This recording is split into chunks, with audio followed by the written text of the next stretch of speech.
Let's make a huge batch of better than birria shredded beef that you can use on some delicious chilaquiles nachos like you see here, or stuffed in some enchiladas like I'm gonna do in a future video on my YouTube channel called Sherwood's Garlic Confit Spread channel, where I show you how to use my famous garlic confit spreads in all different types of recipes. I combine 4 ounces Sherwood's dark roasted garlic confit, 2 tablespoons organic better than Bullion beef base, 1 tablespoon organic apple cider vinegar, 1 tablespoon organic Coco Aminos, and 1 tablespoon hatch green chili seasoning, and made it into a paste to rub on the chuck steak to marinate overnight. I had 4 Poblano chilies to be grilled, so I covered every part of them in some olive oil and seasoned with a little sea salt and coarse ground pepper so it brings out the full flavor of the chilies as it roasts on the grill.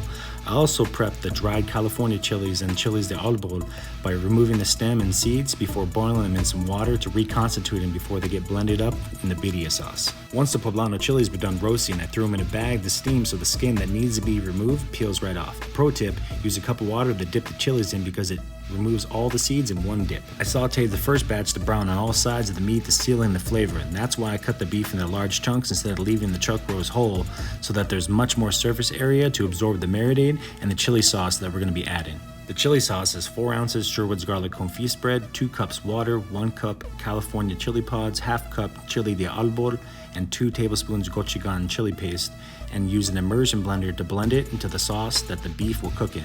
I deglazed the pot with the sauce, added the brown beef back into the pressure cooker, threw in a few bay leaves, 1 tablespoon oregano, and a pinch of ground cloves, drowned it in the rest of this amazing chili sauce, then set the manual pressure cook for 45 minutes. Once cooled, I strained the chili infused beef juices into a food-safe container, then collected the beef in a separate food-safe container. Once all juice had been collected, it was set aside to cool before going into the refrigerator overnight, so the fat will separate from the juices, making this a much healthier option. Don't worry, all the flavor you see that we're straining will be going right back into the sauce, as I'll show you later. Once the chili infused beef cooled, I separated all the chunks of fat that I could find and combined it with all the solids that I separated out from cooking the beef. So what was left is super lean but incredibly flavorful and juicy shredded beef that's going to be drowned in phenomenal smoked garlic poblano chili sauce that I'm going to show you how to make. I'm going to render down the rest of the fat that I separated from the cooked shredded beef so that we get to harvest the most amount of the chili infused beef fat once it hardens in the fridge overnight. Now that the fat has completely pulled together at the top and hardened, it makes it much easier to harvest this resource of flavor. I portioned this entire chili oil disc out into 4-ounce portion cups and threw them in the freezer for future use in videos from anything for use in soups, cooking eggs, or spice up some veggies. This glowing UFO of fat was definitely the coolest thing I saw while making this recipe. I'll never forget it. Now, let's make the Poblano sauce. I added 2 ounces Mesquite smoked garlic confit, 4 grilled Poblano chilies, 1 cup chili infused beef juice, 1/4 cup apple cider vinegar, 1 tablespoon secret spice blend, and juice of half a lemon.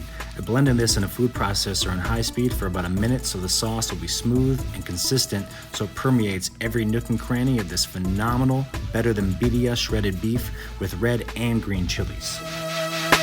I served the shredded beef and cheese and romaine lettuce boats with spicy garlic confit cauliflowers aside because my wife is doing the keto thing right now, and it was delicious. I also made better than birria chilaquiles nachos by coating the chips in half cup of the chili infused beef juice, 1 cup of shredded cheddar, and 1 cup of shredded mozzarella cheese. I made some garlic confit sour cream sauce by combining 2 ounces Sherwood's garlic confit, half cup sour cream, and 1/4 cup of chili infused beef juice, then funneled it into a squeeze bottle for presentation purposes. You gotta have evenly coated nachos because no one wants to be hunting for the chip with the most toppings before the other people eating it can get it. As the Mandalorians would say, this is the way.